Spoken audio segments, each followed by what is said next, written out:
Okay. Thought you were getting real antsy. Okay, Mark, if you want to take it away. All right, let's go ahead and get started. I'd like to call the Thursday, February 20th, 2020, or I guess in other words, the 2020 Watertown City Planning Commission to order. Roll call, please. Collain, Here. Hanson, Here. Stein, Here. Kays, Here. Dargis Johnson. Here.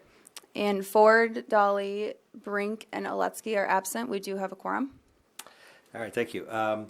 First item, would like to invite anybody up that would like to speak in the public comment section of the meeting later on for an item that's not on the agenda to please advise Brandy. We'll get you on.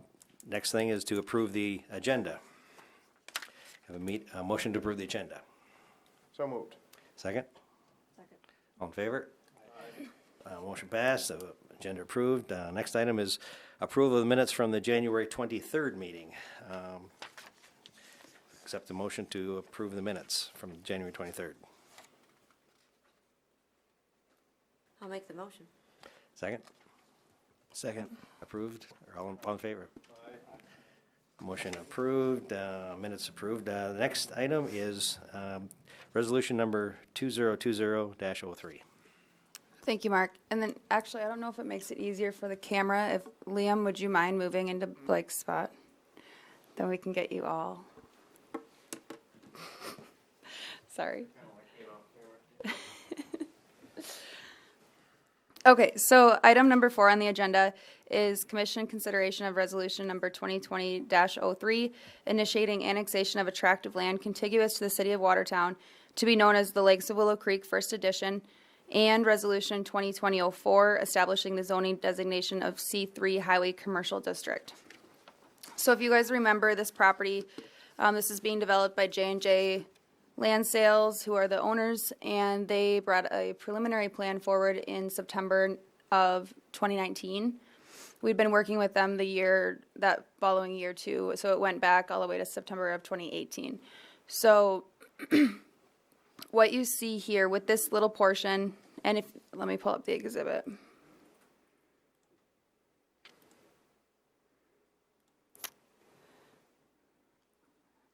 Okay, so you'll notice that the rest of the property that's shown in the vicinity map, and that will be the Lakes of Willow Creek First Edition, is already annexed and zoned into the city, and it has a different zoning designation, which is why we're doing a rezone as well. So the only small portion that we are annexing and zoning in this action is this hatched area here. Otherwise, the rest was brought in when it was the Stromseth East Side Edition.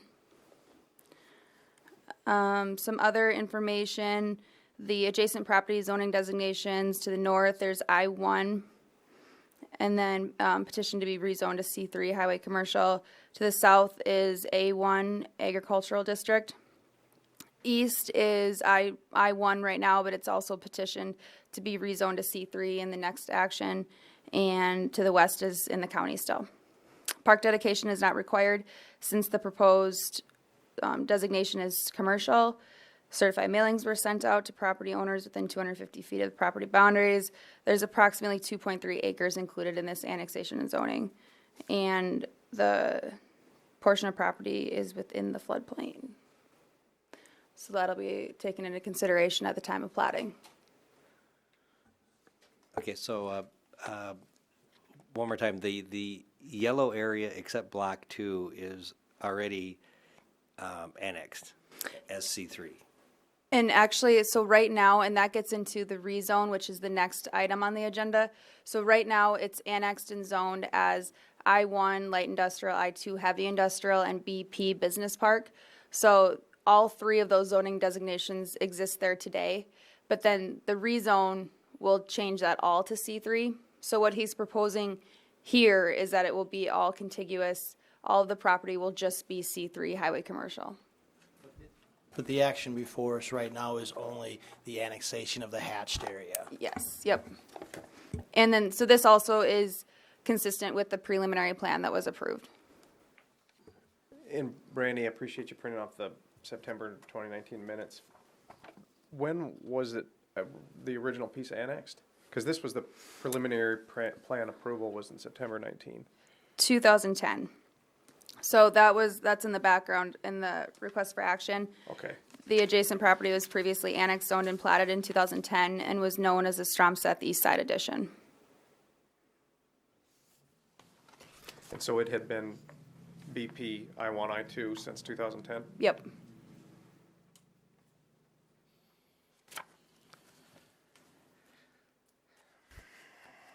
And there is a public hearing on this one too, Mark, if you. Right.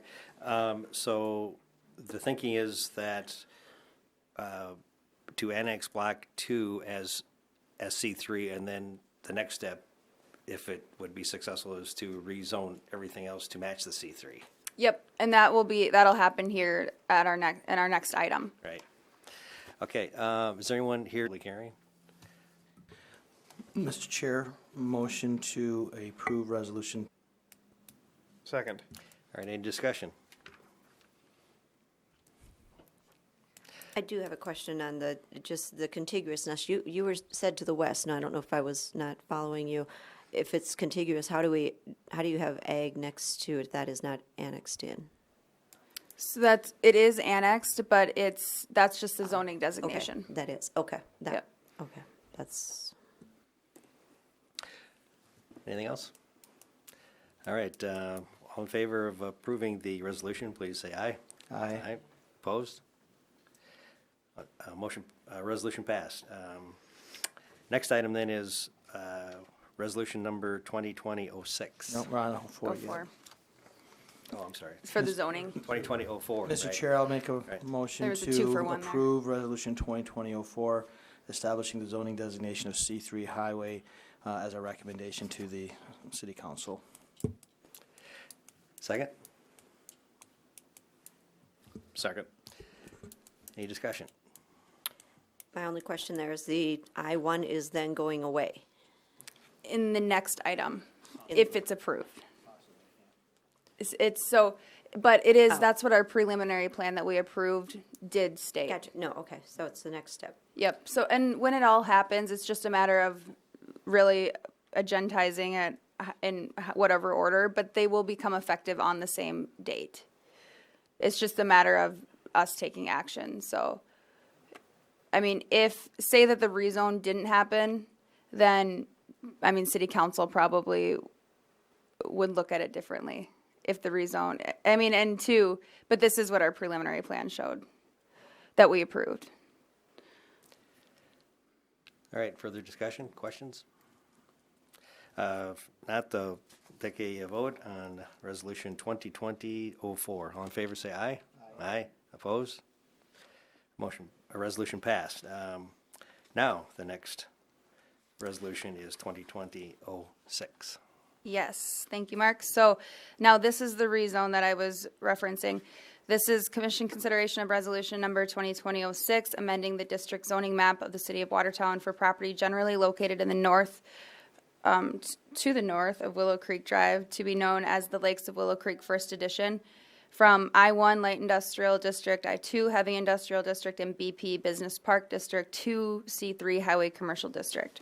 So this is all of that land that was previously annexed and zoned as a Stromstad East Side Addition, and all of those, and was designated with all those zoning districts. Will just, what's being proposed is that it all be rezoned to just C3 Highway Commercial. Brandy, I can't remember, is all or some of these lots that are going to be C3 also governed by Gateway Overlay District? Yes. Yep. Yep, it's only, there's the boundary there, that teal hatch. So everything that was BP and a little bit of I-2.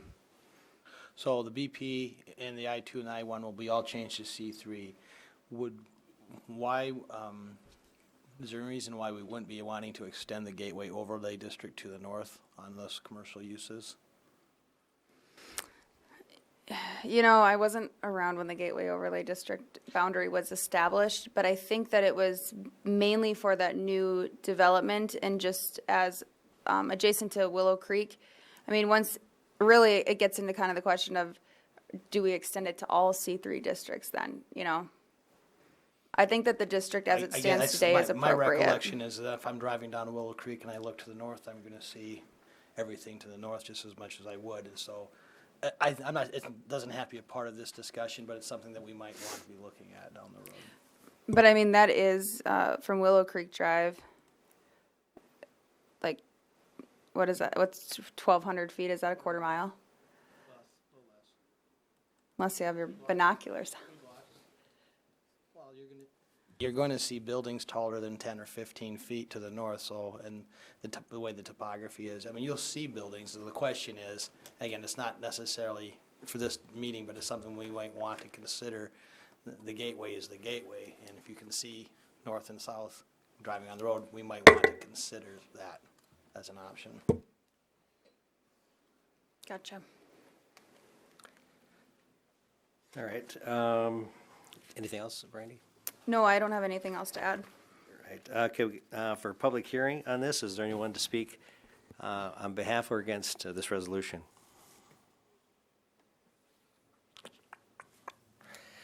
All right. Seeing none, I'll close the public hearing.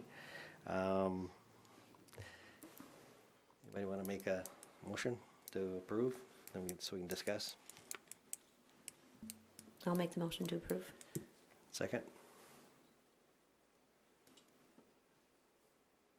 I'll second. All right, discussion?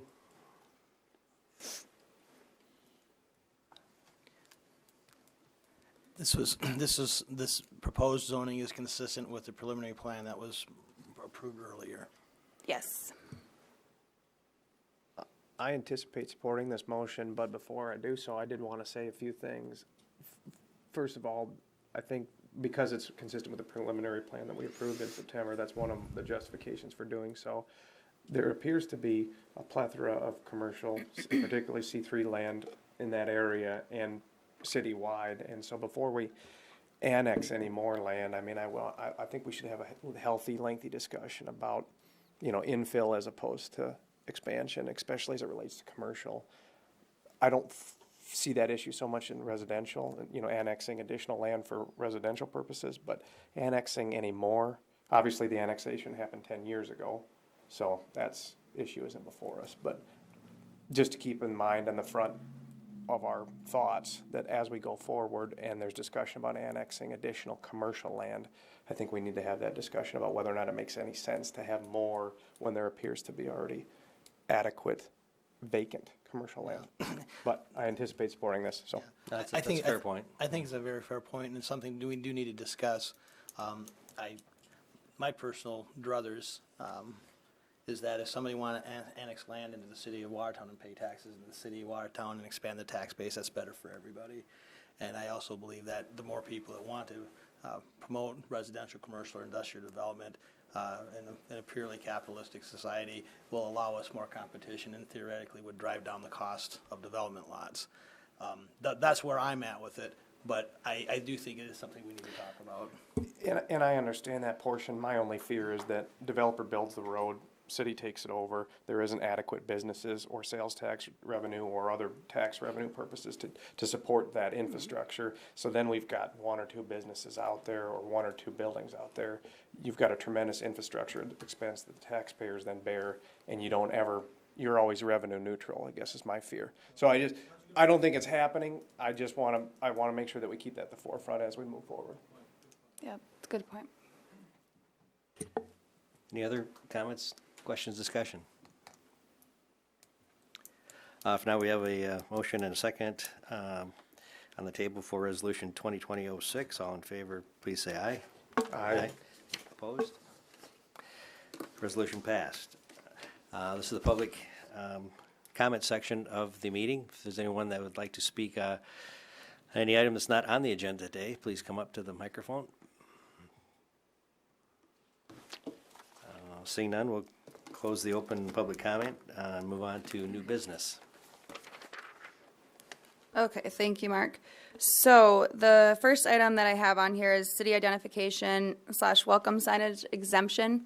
So I wanted to talk with you guys about potentially amending our sign code ordinance only to add in the exempt portion, that city signage, so if we would do a welcome signage or gateway signage, whatever the correct term is, that we wouldn't have any restrictions as far as height and, I mean, how big the sign could be or whatnot. And because obviously it would be, and I put in the ordinance draft, I put in there that the city council would have to approve it, because obviously it would be something that we would want to look nice for the community as a whole. And it is for the community. There would be no commercial aspect to it. So it would be like our interstate sign. If we were to redo that, right now we can only, gosh, what is the restriction? It's a very small square footage allowance, and it would look tiny back there. You wouldn't be able to even see what it said, probably. Would you exempt them from the Clearview Triangle requirements as well? No, I mean, but So it's not a complete exemption then? well, but how I was thinking that I would include it, well, because right now in our ordinance we have, let me find it here.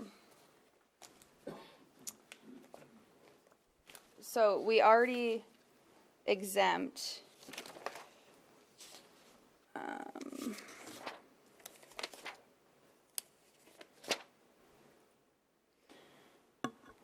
So it's identifying logos which do not advertise a product or service on municipally owned water storage reservoirs when directed by the city council. So the language that I was thinking would be city identifying signage which do not advertise a product or service or on municipally owned property, municipal property, whatever, when directed by the city council. I wish that I could think of, so it was falling under a freestanding sign right now, and I can't believe that I can't actually think of it right off the top of my head, because we've been dealing with it for a little bit. The maximum allowable size, yeah, and I won't be able to know, because then I have to do the calculation, but it was too small. So there would be no maximum size? No. Would it make any sense, rather than just opening it up to basically no restrictions, to tie it in with what would be viewed as the most liberal category? So at least there's some parameters? Okay, so if we did freestanding signs, I mean, okay, so, and two, I mean, this is just discussion, I'm just throwing things out there, but I get that, where we maybe want to I mean, still. I don't want to see a double-decker welcome to Watertown sign right when you're coming in. Why? I mean, Town- what if it looked really cool? No. I mean, I think no restrictions is a can of worms that you don't want to go down and open.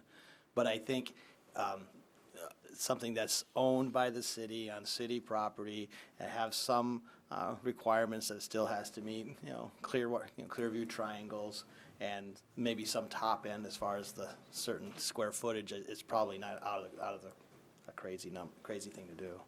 Yeah, I think that I could actually, this one doesn't really work either, but so restrictions on signs located in the public right of way. I could also have restrictions on, I'll work with it, but if you guys think that it's appropriate in general, but to have some parameters with it, obviously that we wouldn't be, the Clearview triangle would still be in play. Maybe we could have a maximum size, just so doesn't get ridiculous, but yeah.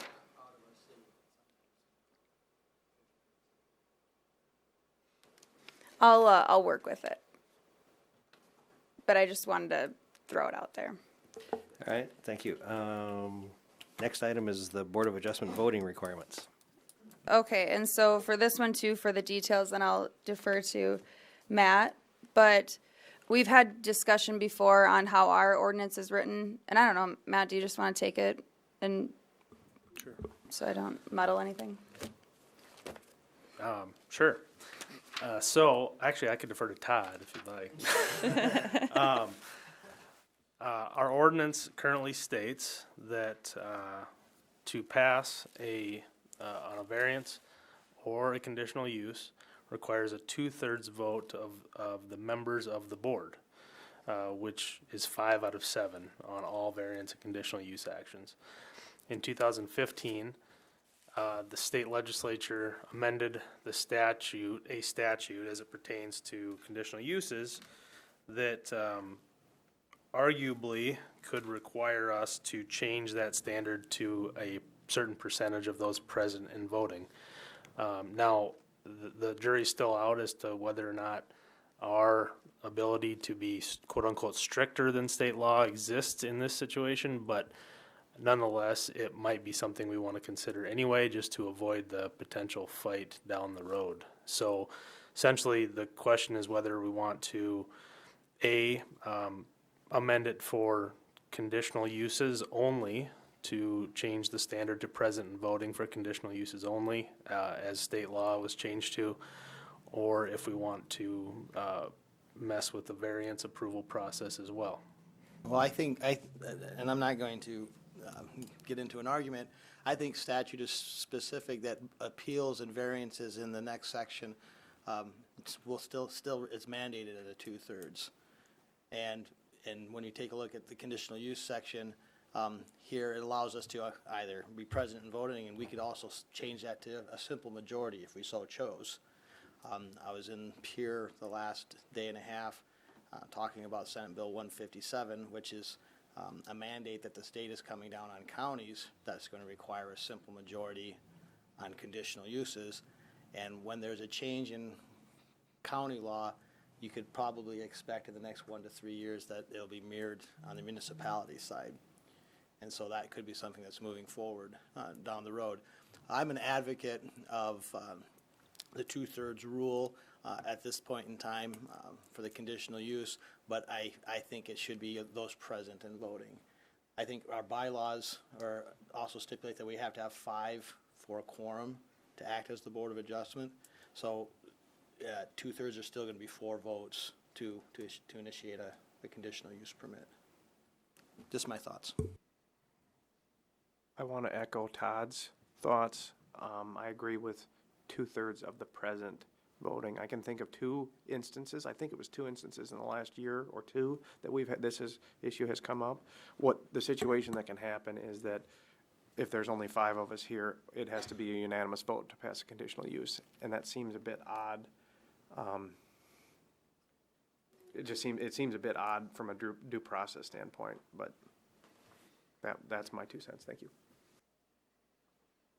Right, and I agree with that too, because it's more so if the board members aren't able to be present, it's hindering the applicant, which isn't fair. That's true. And Matt, so then if we chose to go with the 2/3 of those present, that's consistent with state law, or would you anticipate the guidelines to be going forward?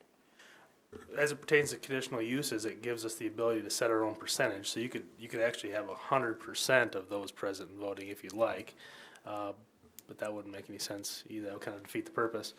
And so, yes, 2/3 of those present and voting would be consistent with state law for conditional uses. For variances, then the question would become whether you want to leave that as 2/3 of the members of the board, which would be 5. Oh, My interpretation and my belief would be, I think you need that hard 2/3 of the full board, just because when we're talking variances, we're talking about relaxing the terms of the ordinance.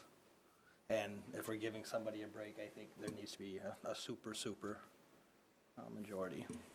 So in that instance, it would require 5 of 5 if there's only 5 people here. On a variance, yeah. I think it's logically consistent to switch the conditional use to 2/3 of voting and keep the variance at 2/3 of total.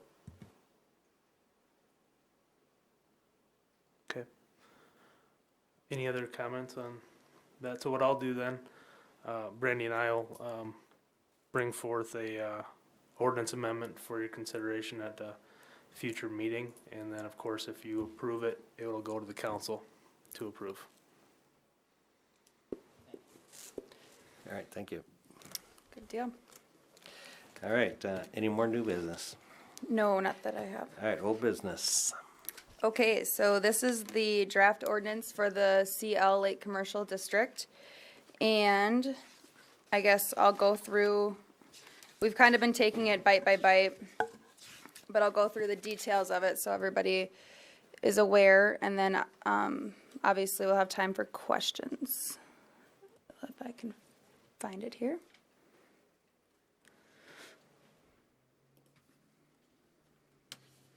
Okay, so as we've talked before, and I'll point out that for the purpose is to establish appropriate locations within the CL Lake Commercial Boundary Map in section 212906 to Lake Compesca and Lake Pelican that are conducive to lake commercial activity.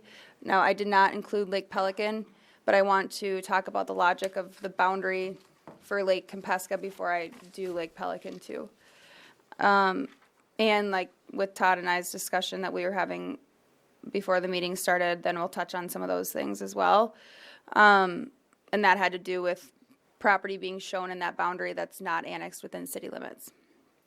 And then also for number 2, for the purpose to permit development of service retail centers complementary to lake recreation and living adjacent to Lake Compesca or Lake Pelican as shown in the comprehensive land use plan, which is also something right now in the comp plan.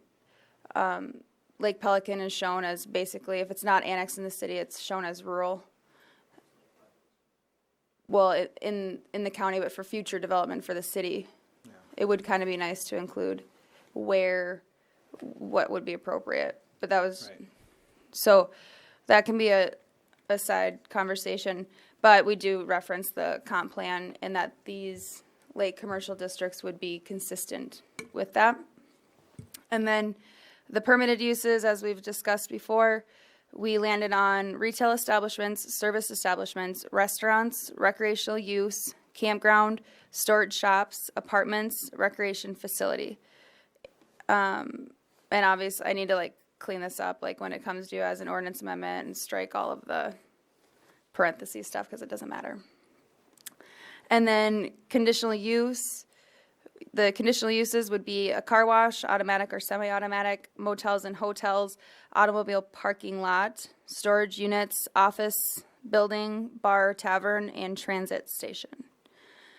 And then the area and bulk requirements are found in 2110, and so then you would reference a different part in the ordinance, but you'll see that the CL district is mainly consistent or derived off of the C2 district, which is the local commercial district. The only thing that we made different was that we just made it 30 foot for the front yard setback, side yard setback, and rear yard setback. And the reason for keeping it 30 and 30 instead of 40 and 30 like it is in the C2 is because at the lake, it's confusing because the lakeside is the front yard and the public right-of-way and where the street is the rear yard. So that would have caused confusion wherever these potential districts would go. So we just kept it consistent. And then maximum height is consistent as well as 60 foot as the rest of the commercial districts, or actually just non-residential. And then for the non-residential accessory structures, for the CL district then, maximum height consistent 30, 30, 10, 30. So that's completely consistent with C2. And so accessory structures would be if somebody would have a storage shed or a small garage. So then if we go back into chapter 2129, then we have the design standards. And so here, impervious area shall not exceed 60. What did we land on? 50. Okay, yeah. Okay, so it's 50. 50% of the total lot area. All exterior walls facing and immediately adjacent to a property zoned R1 single-family residential shall be finished with the following materials or similar faux materials or a combination of the following materials. I don't think we need to use materials that much, so I'll work on that. Combination of the following. So face brick, natural stone, manufactured stone, provided it replicate the appearance of natural stone, not concrete block. Tile, which is masonry, stone, or clay. Precast, concrete panels or units, the surfaces of which have integrally treated with applied decorative material or texture. Stucco or similar cement-based material. Architectural metal panels which cover a wall, for example, copper, aluminum, composite, metal. Panels, ACM, metal plate wall panels. And then transparent glass, spandrel glass, wood consisting of horizontal lap siding, rain screen siding, or wood shakes. Surfaces must be painted or finished. This should say decorative block. Metal siding, lap seam metal panels or sheet or corrugated panels are allowed if used as accents to include not more than 20% of said wall. So those are for the walls that are only facing a single-family residential district. And that's just to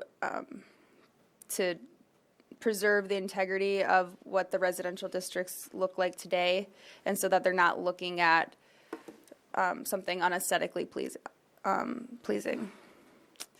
And the exterior of buildings shall have the varied and interesting detail. Large unadorned walls shall be prohibited, 50 foot or more. All large walls facing a public right-of-way or residentially zoned property must be relieved by architectural detailing, such as change in materials, change in color, offsets, or other significant visual relief provided in a manner or at intervals in keeping with the size, mass, and scale of the wall. And so that it was tweaked, but it came from the RG Residential Garage District. And then for the outside storage, display, and screening, and this goes for the entire district, it's not just for what's facing a residential district. Storage or display is limited to items related to items sold or rented similar to items sold within the primary structure. Outside storage or display shall not be allowed on any regular parking spaces. Storage of excess inventory shall be screened by means of an opaque fence, plant materials, wall, or earth berms. And where groupings of conifers and deciduous shade trees are utilized for screening in order to provide year-round screening, a minimum of 50% of the trees shall be coniferous. And then the transitional yards portion, I haven't added this. This is new, but it was something that we discussed that we wanted to take from the Gateway Overlay District. And so properties adjacent to residential zoning districts shall maintain 15 feet of grass on the side yards to extend the entire length of property boundaries. Landscaping and screening devices, including fences, are allowed to be placed within transitional yards. So that's all of the language that goes along with it. But then, so for the boundary, then that's referenced in the purpose, and then obviously is in the ordinance there. So, and how this boundary, what I came up with was, so since this is lake commercial, it's got to be conducive and within proximity to the lake. I went with a 1/4 mile radius or offset from the current public right-of-ways, so the current streets. I offset that a 1/2 mile, and then so that is what you see is the yellow shaded polygon circle thing. And so then based the boundary off of there, I wanted to also follow section lines or 80 lines, just anything that was easily legal, like easier to legally describe or to see, so that we weren't just having the radius around the lake. I mean, that would get kind of arbitrary when you're trying to decide if a property is within the boundary or not. And then you'll notice up here the reason why I just kept this parallel with the public right-of-way, because all of this area to the north is wetlands and floodway, so it's undevelopable. And then, but this portion would be, that's north of Highway 20. So, and then obviously here there's a little portion that, of the quarter mile that reached on the other side of 212. Well, 212 is kind of, it blocks, it doesn't make for easy accessibility to the lake, which is what these businesses should be for. And then same here with this little portion. Now, what Todd had brought up was that some of this property that's within this boundary is not annexed within the city today, so, and just kind of how to deal with that. Yeah, I think maybe it's in the purpose statement. I think you do somewhat address it, Brandy, the more I think about it. To establish appropriate locations within the CL commercial boundary map. So we're not saying that we are zoning that property today CL. We're just saying that that is an area that CL zoning may be appropriate. That's probably, so if that's how we're viewing it, then I'm okay with that. Okay. Yeah, because I just- think, if they're looking at a property that's outside city limits, that's a conversation we'd have to have anyway before they would even look at zoning. Because our zoning map's not gonna show this as an overlay district on top of it or anything like that. It's just gonna say, any area, any lands within this area, somebody wants to come in and ask for a CL designation, that's gonna be step one. If it doesn't land in the blue area, we can't, as a planning commission, recommend approval. Right. And so for the quarter mile too, like I said, like just with proximity to the lake and within walking distance, that's also the length that we try to use for park distances to have them spaced. And then, gosh, I lost my train of thought there. I don't know. So then you were thinking that in addition to this Lake Compesca map, you would also create a map that shows the Lake Pelican area, or at least the north side of the lake, or Yeah, I think that I'll just include the entire lake. I mean, obviously, for them to annex and zone, it would have to be contiguous to city limits. And there's so much, you can see here, this yellow hatching is city limits. So you can see, a large majority of the linear feet of Pelican's shore is not annexed. It's still within the Lake Park District in the county. But I'll just include it, just to have it, and then see where development takes us. Brandy, what was the reasoning then from here to kind of up there? I'll not describe that, where you basically followed the lake line as opposed to going you follow, that's like on the 80 there. Yeah, it's an 80 line. I'm sorry? Like in this section, it's the 80 line. So it's like the quarter of the quarter. It's eighth of a mile. Eighth of a mile. So you're just wondering why she didn't go out a little further? Yeah, basically. And that's where my thought was going, was because, so once you get out past the quarter mile, you can transition into other commercial zoning designation, or there are just other zoning districts. But I only went the quarter mile because of proximity to the lake and within walking distance, and for people to utilize. So say, for instance, a hot topic lately has been a campground.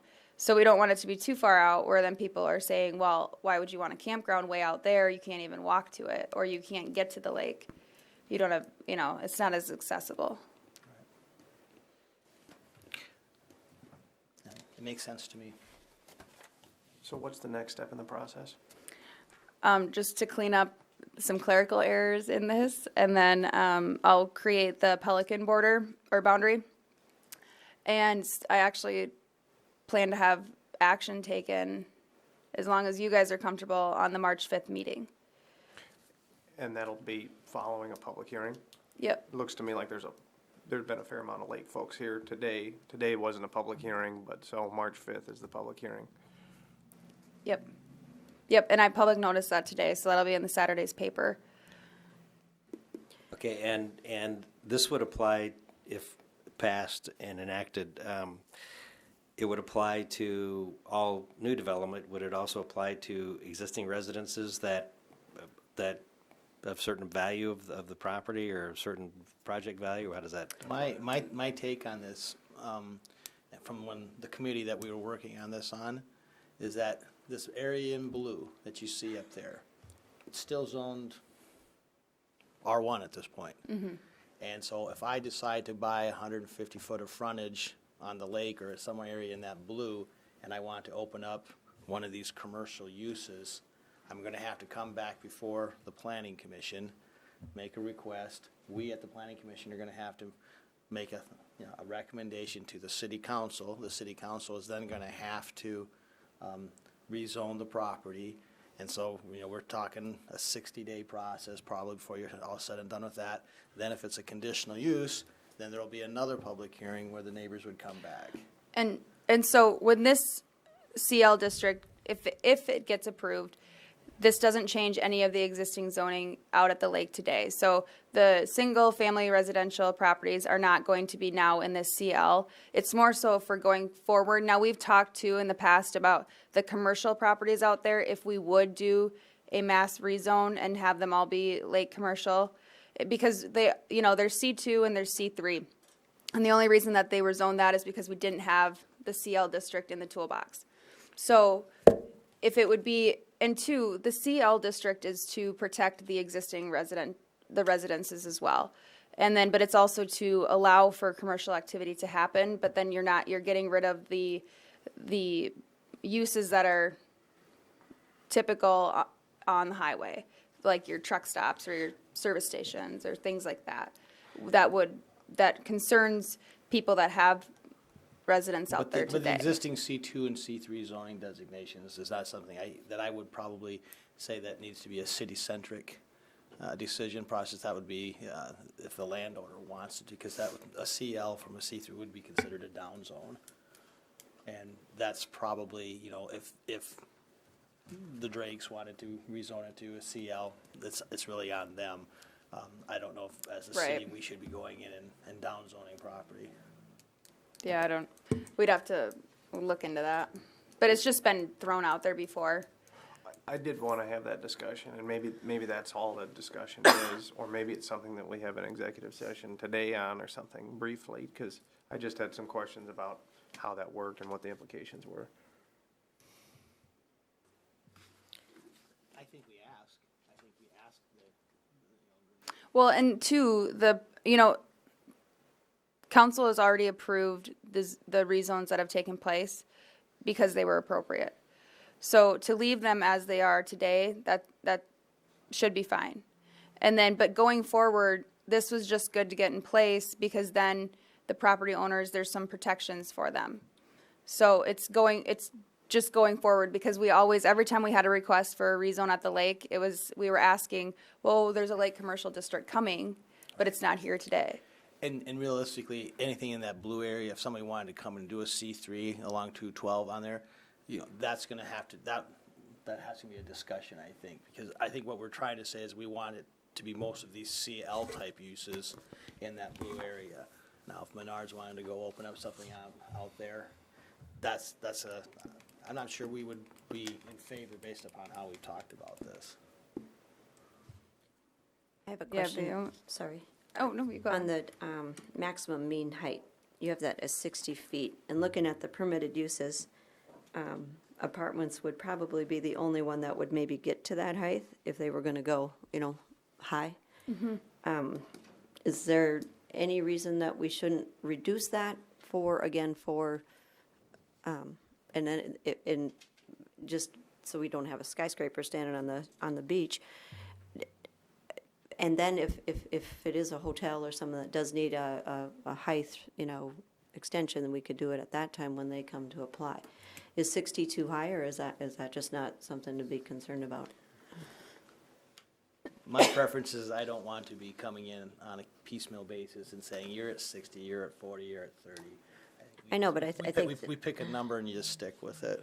but again, if they're coming as a hotel, as a conditional use, then they could also ask for the height extension if need be. Otherwise, the permitted uses, they wouldn't be coming in, on any of those. I can't imagine too many retail stores that are gonna go at 60 feet, or anything else that they would be coming for, So today, for the residential districts, for R1, there's a 35-foot max for the height. For R2 is 35 as well. And then for R3, we do allow up to 55 feet for dwellings over 12 units. But I see where you're coming from, Rhonda, because it'll be adjacent to single-family homes. So do we want to, instead of keeping it consistent with strictly commercial, which this is, but we are also trying to, If the purpose of the ordinance is to allow for commercial development up there and that can be competitive with other commercial sites in the city, I think the commercial standard is what you're trying to dictate. If you're trying to mix a mixed commercial residential aspect of it, then Rhonda's probably more correct. So I guess that's the question. Are we trying to say, if we're okay in this blue area for new and redevelopment issues to have commercial uses, are you going to hamstring the commercial development? And I don't know what the answer is. I mean, I don't have that answer either. yeah, because we do, it's not strictly commercial because we allow apartments. Right, I mean, we're already making those permitted uses different than other C1, right? I mean, In C2, you can have apartments in C2, can't you? Just We, apartments above the business. yeah, or- we just changed that as a conditional use. But then it's a conditional use where you're looking at what they're proposing. Because we're,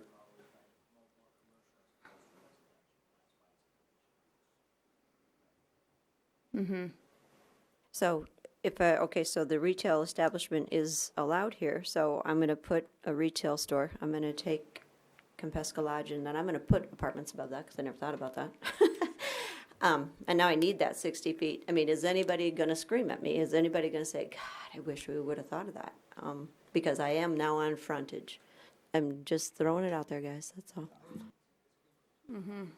And what is appropriate? So 6 feet, is that 5 stories? Yeah. so on the sixth, do we, our side yard doesn't change the taller that we get in this example? No. I know the answer is no, but I'm just asking. So maybe what the answer to assuage that fear is that anything over the standard 35 feet that you're normally gonna find, that you increase side yards proportionate to the height of the building. And that Yeah, would and- give you a more separation and less intrusiveness upon the neighbors. Yeah, and we do that for the R3, for the multifamily residential. So yeah, I think that's a good point to definitely look at That where, would, I mean, so if I am 60, I gotta be further set back from my neighbor, so I'm not gonna be creating as much shadow. Airflow won't be inhibited. right. Because right now the side yard is 10 or 15? 30. 30. So we're already 30, and I've got a 60-foot building, and I can have 35 feet today with any residential structure. So if I'm at 25 feet of extra, we just need to figure out what that function is to separate, more separation distance. Right. I think even though, Todd, is that it still would be a pretty high obstruction. Your sunlight, even though I don't care, if you're getting narrower, yes, but you're still pretty tall, kind of like. Well, because I suppose if it's a single family, like cabin next door, the person on the 5th floor is going to be able to see what's happening all over their property probably. You can probably see it in the second floor. I just would like to see it, I just would like to see that, and like I said, so if a hotel goes in there and they wanna go 5-story, they'd have to come for the conditional use anyway, and at that point, they ask for that height. I just would like to see it shorter on just the normal retail, like I said, even if I owned Compesca Lodge and wanted to put apartments above that, I still would be less than 60, if I'm just gonna put another, or living spaces above that. So I'm just saying, we just not quite go 60. I'd be good with, 50. Anything but 60. 60 just seems really high. It's 5 feet, that's 5 stories. That's all. Is height something that we can even regulate via conditional use? Yeah, we can. I think it would be something like those campground regulations almost, where if you approved an apartment, it would have to comply with certain regulations, kind of like we did with the campgrounds. It's a conditional use. Otherwise, it could be a variance. It would come in as a variance. if as a group, we're not comfortable with a 5-story building at the lake, then we say, then leave it at 2.5 or 3 stories at 35 feet. And then not, but then I think you need a caveat then in your, in your, what do you call area, what do you call it, district regulations, that has there's a star that says any conditional use has it, can have a height requirement set by the Board of Adjustment. And then that can come in, and that gives us the ability to handle them on a case-by-case basis if that's what we want to do. I like that idea better, Todd. Except I'm gonna put a hotel, then I'm probably gonna ask for that height increase. No, you're gonna have to. Right. I would, yeah. Like to speak, Mr. Chair, Absolutely. with your Please state your permission. name. Please Sarah state- Karen, Mayor. What about increasing the setback over a certain height? So if you have height in excess of 35 feet, you might increase the setback by 20 feet for every, make some kind of formula, so you're not infringing so much with the height on your neighbor. That's kind of what I was talking about Yeah. initially. I was thinking that if there's a basis for, if it's 2 feet for every foot or whatever, an increased setback, that's gonna restrict the number of people doing it, because you're having to buy more frontage to make that work. Or if we just say, we'll go 40 feet for a commercial use, and then if you want to be taller than that, you can come in for a conditional use hearing or something for a higher. Yeah, I think leaving it, so when they're designing their plans, they know that they got it, what they're, there's no changing that. They can start with their plan, not starting to Right. squeeze it on. It's much easier to know those boundaries aren't Right. gonna change, no matter how high you go. But like you said, again, if they want that, even if they put a 5-story there, I don't have a problem with them leaving there if that property is the right property for that 5-foot or 5-story building. Know what I'm Right. saying? Yeah, a narrow one, maybe not. And we have that already in our R3 Yeah.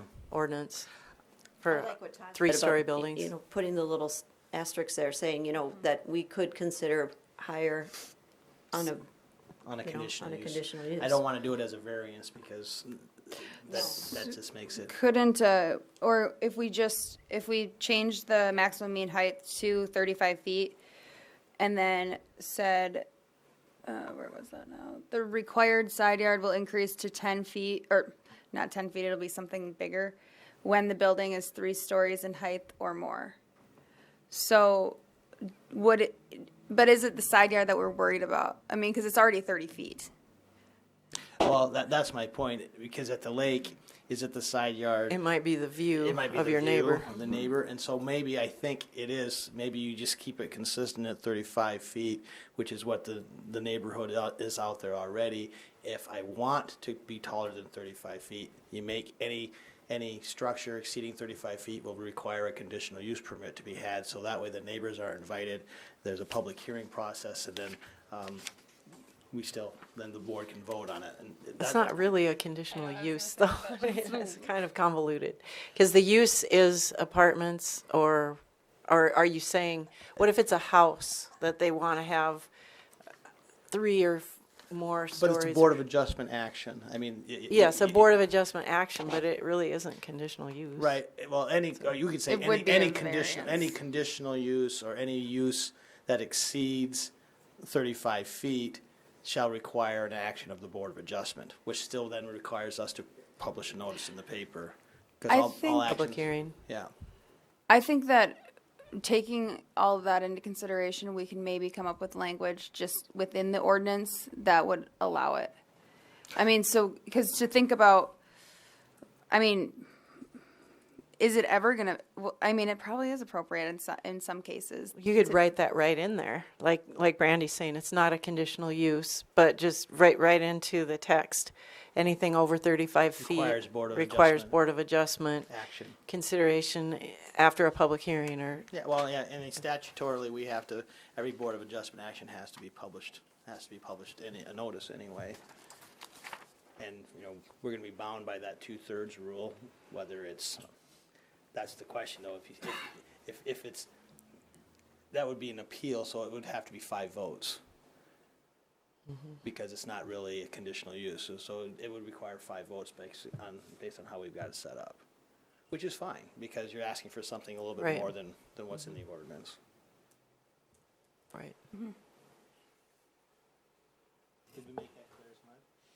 I'm gonna have to go and rewatch that. The kidding. 35-foot setback is from the road or from the lake? From every property boundary, it's 30 Because right foot. now isn't it 6 feet or 6 or 8 feet? For, side? yeah, for R1, it's 9 All right. from the side yard. And then it's 25 from the front and the rear. Oh, yeah, for a 50-foot lot, it is 6, yeah. Because is that being addressed at all in this? Because there are residences at the lake that are, look like little mini skyscrapers that, But Yeah, this is just for lake commercial. So this isn't like, we didn't come up with a lake residential district yet.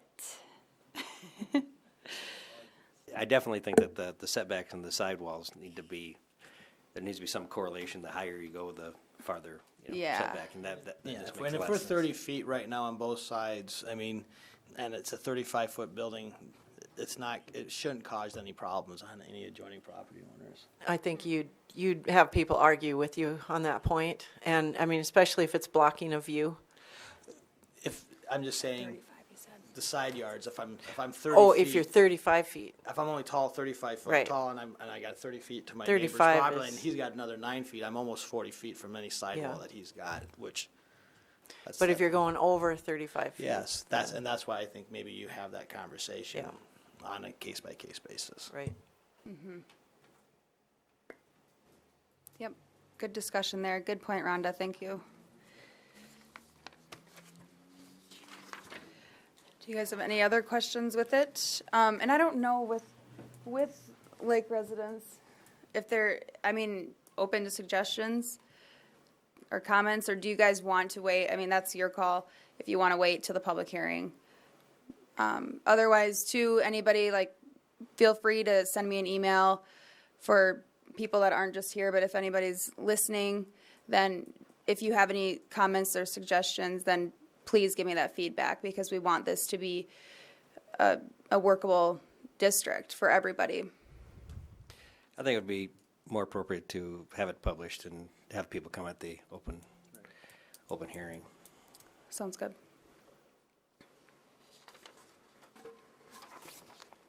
All right. About 3 months we've been looking at this thing, this drafting process has been almost 3 months, hasn't it? Yeah. Solid 2. Yeah, well, I would say 3, because this has been, 3 for sure. All right, thanks. A lot of good work being done on that committee, so those of you that are contributing your time to that, appreciate it. Any other old business?